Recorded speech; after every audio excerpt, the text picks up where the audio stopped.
Hello, welcome back to Nails Before Films. I'm here to review A Disgrace to Society today. Yes, I'm talking about Joker 2. I'm not even going to try to pronounce the French title. Like a lot of people, I love the first Joker. It's so much more than a comic book movie, and most of us can relate to Arthur in some way.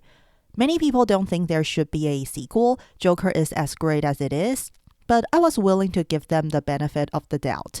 Joker shocked everyone with how realistic, dark, and emotional a comic book adaptation could be, so maybe Joker 2 would be a pleasant surprise too.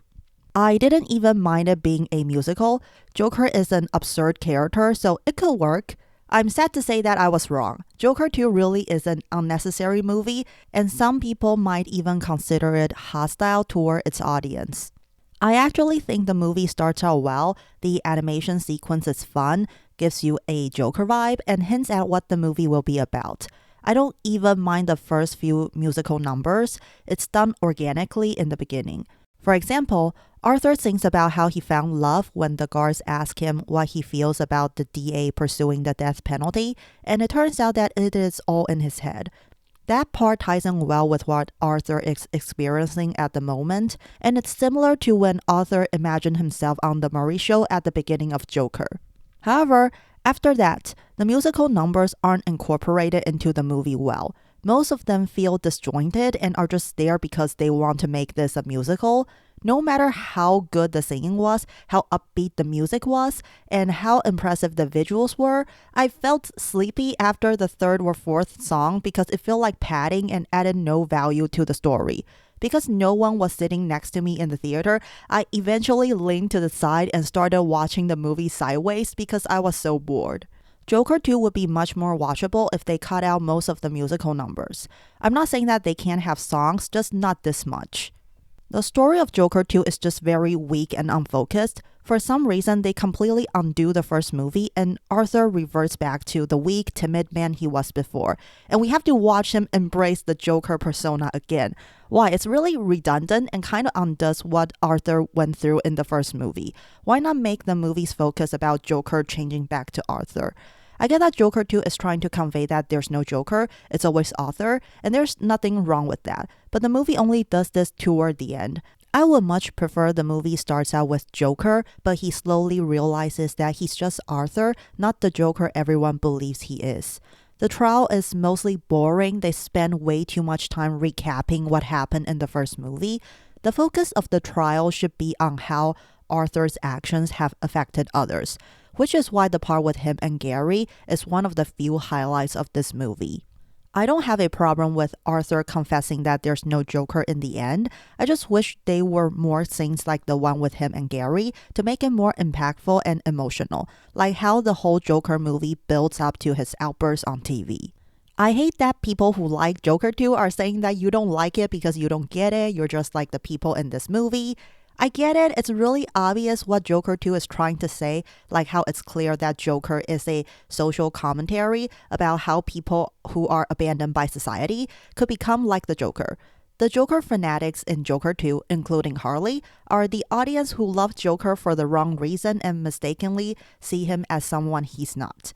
We're wrong for idolizing Joker, etc., etc., etc. Sure, there are probably Joker fans who are like that, but I don't think that's the majority. Personally, I like Joker because of how compelling the story and characters are, and it's sad when Arthur becomes Joker. It's not a victory. There were so many things society could do to help someone like Arthur, but instead he was abandoned and eventually had to descend into madness to cope with this crazy world. And his followers loved him in the first movie because, for the first time, society finally saw them through Joker. But for some reason, they are reduced to delusional fanatics in Joker 2. Why? It almost feels like the director doesn't like the original Joker and how successful it was, so he tears it apart in Joker 2. The first Joker makes me empathize more with those less fortunate than myself because of how relatable Arthur is. But Joker 2 does nothing like that. You feel bad for Arthur in the first movie because he was truly alone. Nobody cared about him and even his mother turned out to be an abuser. But in Joker 2, some people genuinely care about him and try to help him.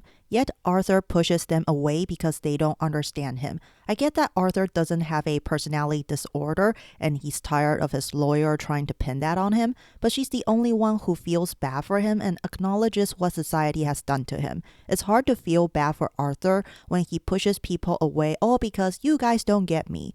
Instead, he chooses Harley, who doesn't get him either in the end. Speaking of Harley, Joker 2 would be much better if we get to know more about her. In Joker 2, Harley is in love with Joker for some reason. She has nothing in common with him. She's a rich kid who studies psychiatry, and her dad is a doctor. Yet she's so obsessed with Joker that she checks herself into Arkham to meet him and makes up a background story about how she's similar to Joker.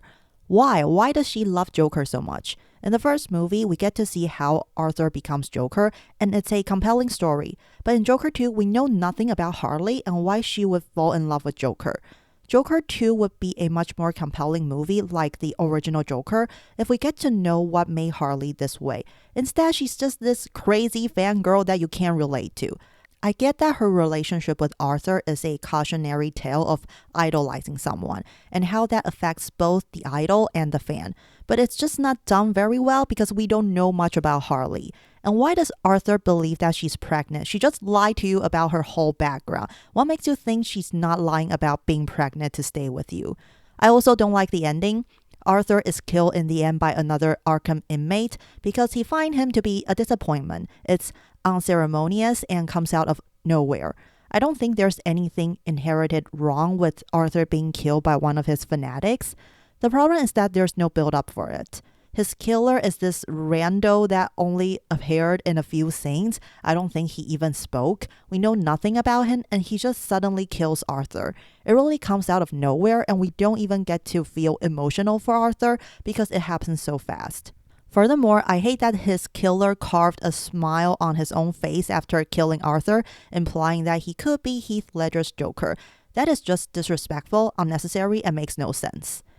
That's basically my thoughts on Joker 2. It's way too self-indulgent and unfocused. I have a hard time remembering what happened. I remember scenes from the movie, but can't really piece together the whole thing because the movie feels like unrelated scenes strung together. I get the point they're trying to make. Nobody really sees Arthur and people idolize him as Joker, but the execution is poor compared to the original. The first Joker is never boring, even in the beginning when it's just Arthur's sad life. The tension is always there in the first movie because we don't know when Arthur will burst. But Joker 2 is just so boring, which is the worst thing a movie can be. Joaquin Phoenix is still great as Arthur, Lady Gaga is also good as Harley, and the movie is visually impressive. But it just feels hollow. It really is a film that doesn't need to be made. Hope you guys like my review and nails. This set is more inspired by the first Joker than Joker 2. I did some of the important lines and scenes. This is That's Life. This is when Arthur left his job and crossed out forget to make the sign said don't smile. This is what he wrote on the mirror before going on Murray's show, and these two are just Joker. As always, like, subscribe, hit that notification bell, comment, share, do what you want, follow me on other social media if you like, links are in the description. Keep nailing it, and that's life, people. We get terrible sequels.